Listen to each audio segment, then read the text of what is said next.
Hi, this is Danielle from Haverford Township Free Library, back with another early chapter book read for you.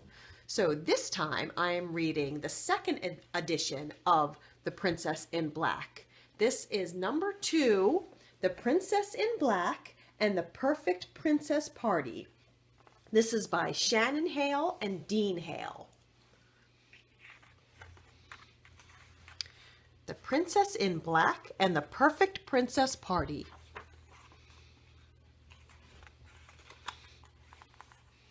Chapter 1. Pink balloons topped the castle towers. Pink balloons bobbed from the treetops. There was even a pink balloon tied to a unicorn's horn. Today was Princess Magnolia's birthday. She wanted the party to be perfect. Princess Magnolia cleaned her tower room. She put on her favorite fluffy dress. She polished her glass slippers. She frosted cupcakes. She looked out her window. Her guests would arrive any moment. And then her glitter stone ring rang. "The monster alarm," said Princess Magnolia. "Not now." It was time for Princess Magnolia's birthday party. It was not a good time for a monster attack. Chapter 2. Monsters did not care about Princess Magnolia's birthday. Monsters just wanted to eat goats. Stopping monsters was no job for prim and perfect Princess Magnolia, but it was the perfect job for the Princess in Black. Princess Magnolia ducked into the broom closet. She took off her favorite fluffy dress. She slipped off her glass slippers. Underneath, she was dressed all in black. She fastened on her mask. She was no longer Princess Magnolia. She was the Princess in Black. "The princess is back," said the Princess in Black. She slid down the secret chute. She high-jumped the castle wall. 12 sparkling princesses were riding toward the drawbridge. Her party guests! She hoped they wouldn't look up. No one knew that prim and perfect Princess Magnolia was also the Princess in Black. Chapter 3. No one knew the Princess in Black's secret identity except her faithful steed. He was a steed with his own secret. Everyone thought that Frimplepants was a unicorn. After all, he had a horn on his head. Today, a pink balloon was tied to his horn for the party. When Frimplepants pranced, the balloon bobbed. When Frimplepants cantered, the balloon swayed. Frimplepants was in a festive mood. That is, until his glitterstone horseshoe rang, the monster alarm. Frimplepants went into a secret passage. When he came out the other side, he was no longer Frimplepants the unicorn. He was Blackie, the Princess in Black's faithful pony. Blackie went to the usual place beside the castle wall. He waited for the Princess in Black to land on his back. Blackie was ready to fight monsters, but he kind of missed the balloon. Chapter 4. The Princess in Black landed on Blackie's back. "Fly, Blackie, fly," she said. Blackie could not fly. He was a pony. He was not a Pegasus. But he knew that when the Princess in Black said fly, she really meant run fast. And so Blackie ran fast. They zoomed through the forest. Duff the goat boy watched over the grazing goats. He did not notice a tentacle creeping out of a nearby hole. More tentacles followed. A monster rose up. "Help!" Duff said. The Princess in Black rode into the goat pasture. "Bleat boats!" the monster gurgled. "Huh?" said Duff. "Huh?" said the Princess in Black. The monster lifted a tentacle to its mouth. It coughed horribly. "Eat goats!" the monster shrieked. "Ah," said Duff. "Ah," said the Princess in Black. All monsters were the same. They only wanted to eat goats. They did not care about a princess's birthday. The Princess in Black pushed a switch on her scepter. It turned into a staff. "Behave, beast," she shouted. "Back to Monsterland." "No! Eat goats!" it said. So the tentacled monster and the princess in black waged battle. Frimple flip, royal wrangle, tiara trip, tentacle tangle. The monster went back into the hole. They always did, eventually. Hooray! Said Duff. The princess in black waved. She and her pony raced back to the castle. Moments later, Princess Magnolia came out of the broom closet. Her hair was a little messy. She ran down the stairs. She opened the castle door. Happy birthday! Shouted the 12 sparkly princesses.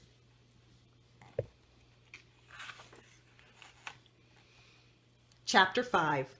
Princess Magnolia was having a wonderful time. The sandwiches were delicious. The tablecloths were fancy. The princesses were delightful. It was a perfect party.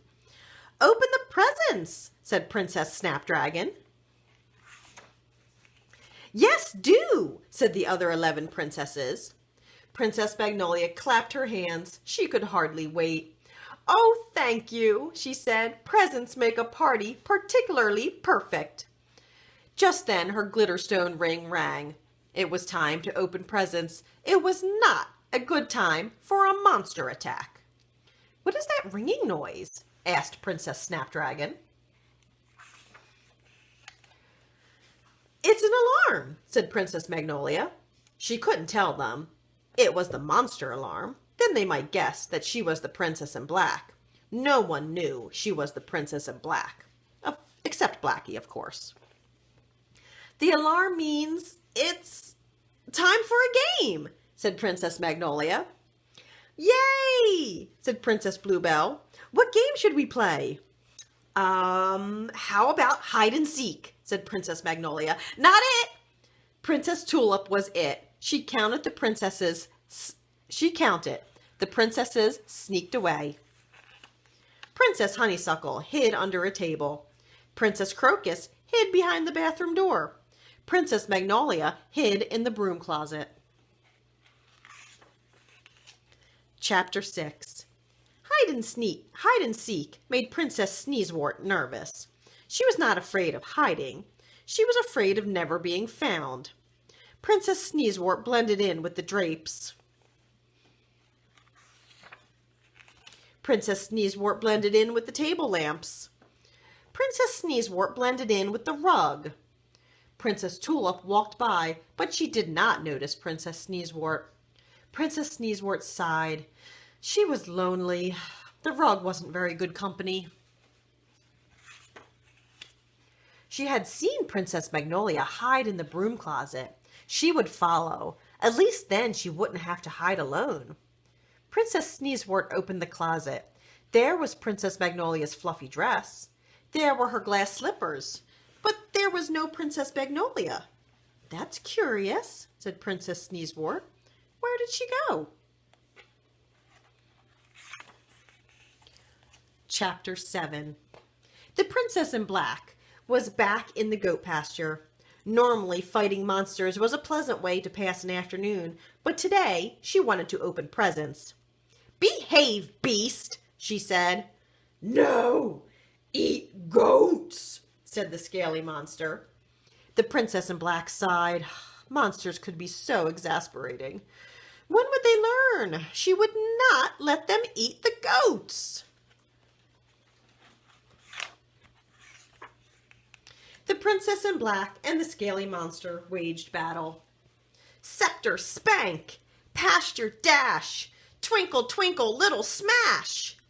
The monster went back to Monsterland. They always did, eventually. The Princess in Black raced back to the castle. She crawled back up the chute. She pulled on the fluffy dress. She slipped on the glass slippers. Where did you come from? Said a voice. Princess Magnolia froze. Chapter 8. Princess Magnolia was not alone in the broom closet. Who's there? Asked Princess Magnolia. It's me, Princess Sneezewort. Princess Magnolia squinted. All she saw were some brooms. The brooms moved. Wow, Princess Sneezewort, she said. You blended in with the brooms. You're really good at hiding. So are you, said Princess Sneezewort. I've been in this closet for an hour. I saw your dress. I didn't think you were in it. The closet door opened. I found you, said Princess Tulip. You two are good hiders. I checked this closet 3 times. That is curious, said Princess Sneezewort.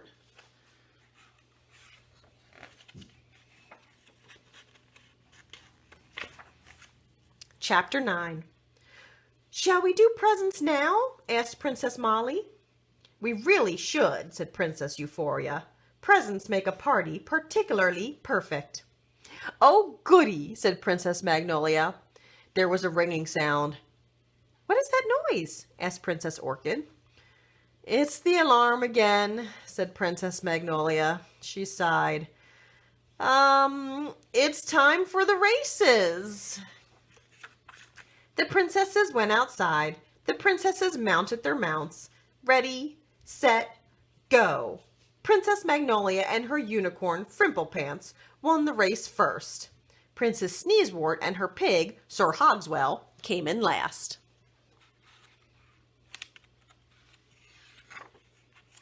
There was a second race. Princess Bluebell and her Pegasus, Jollybuck, won. Princess Sneezewort and Sir Hogswell came in last. There was a third race. Princess Zinnia and her stag, Santa Bear, won. There was a fourth race. Princess Apple Blossom and her antelope Ed won. Princess Sneezewort was always last. Sir Hogswell did not believe in races. Sir Hogswell did not believe in speed. Sir Hogswell believed in dinner, dessert, and a good night's sleep. From the back, Princess Sneezewort could see all the princesses. She could see all their mounts, but she could no longer see Princess Magnolia and Frimplepants. There was a fifth race. That time, Princess Magnolia came in last. She rode up behind Princess Sneezewort. Her hair was messy. Her glass slippers were on the wrong feet.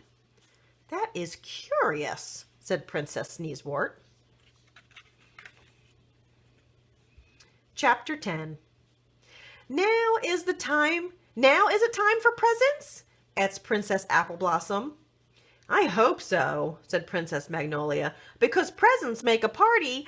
The ringing noise interrupted her. Another alarm? Asked Princess Sneezewort. Yes, Princess Magnolia frowned. It's time to do the maze. We can open presents after, I promise. The princesses entered the garden maze. Princess Sneezewort got lost. She thought she would be the last one out. Eventually, she found the exit. 11 princesses were waiting, but one more was still in the maze. Finally, Princess Magnolia emerged. Her hair was even messier. Her dress was inside out. That is remarkably curious, said Princess Sneezewort. Chapter 11. Now is it time for presents? Asked Princess Euphoria. Said Princess Magnolia. She held her breath. She listened.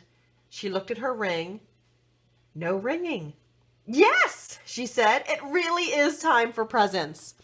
The princesses went back to the tower. They sat on sofas. Princess Hyacinth handed Princess Magnolia the first gift. It felt heavy and round. Could it be a racing helmet? A crystal ball? Princess Magnolia couldn't wait to see. Then something happened. Something that made Princess Magnolia want to cry. Her glitterstone ring rang.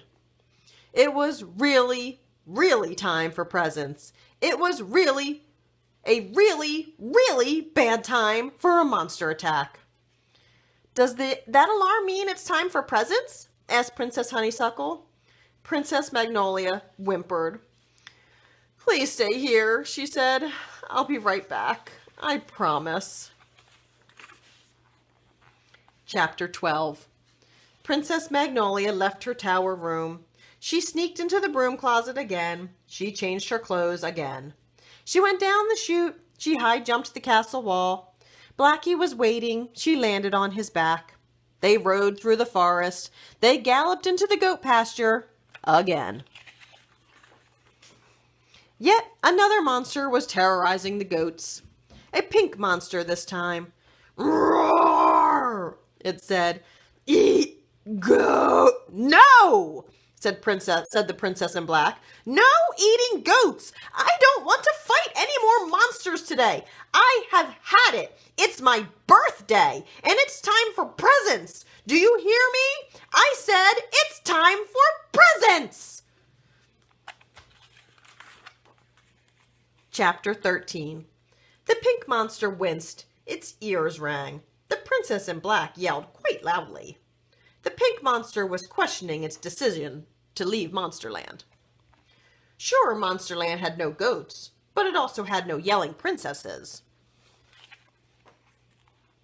Now things were awkward. It seemed today was the princess in black's birthday. She was expecting presents, and the pink monster hadn't brought a thing. It checked its pockets. Oh, goody! Stones! Pink stones it had found in the cave. There were 12 of them. They would have to do. The pink monster held out the stones. The pink monster cleared its throat. "Happy birthday!" it roared politely. Chapter 14. The 12 princesses waited in the tower room. Princess Magnolia was still gone. It had been a long time. "Perhaps she's playing hide and seek again?" said Princess Zinnia. They searched the castle. No Princess Magnolia. "Maybe she's in the broom closet," said Princess Sneezewort. "She was in there last time." They went to the broom closet. Princess Sneezewort reached for the handle. Just then Princess Magnolia came out. Her hair was extremely messy. Her dress was inside out and backward. One of her glass slippers was missing. "Princess Magnolia, you keep disappearing," said Princess Sneezewort. "Every time it's time for presents." "I do?" said Princess Magnolia. "Yes, you do," said Princess Sneezewort. "Don't you want presents? Where do you keep going?" Princess Magnolia looked down. Her hands were full of stones. She held them up. "To get presents for you," she said. "After all, presents make a party particularly perfect." She handed out the stones. There was one for each princess. They were clear and pink and very pretty. "They're perfect," said Princess Sneezewort. "Absolutely perfect."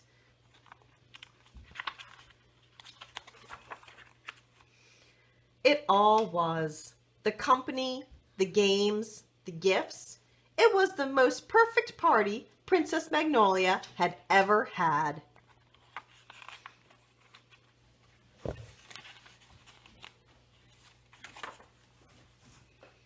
The end. Fly, Blackie, fly! What's next for the Princess in Black? That was part 2 of The Princess in Black. The Princess in Black and the Perfect Princess Party by Shannon Hale and Dean Hale. I hope you liked this early chapter book read, and I'll see you for the next one. Bye-bye.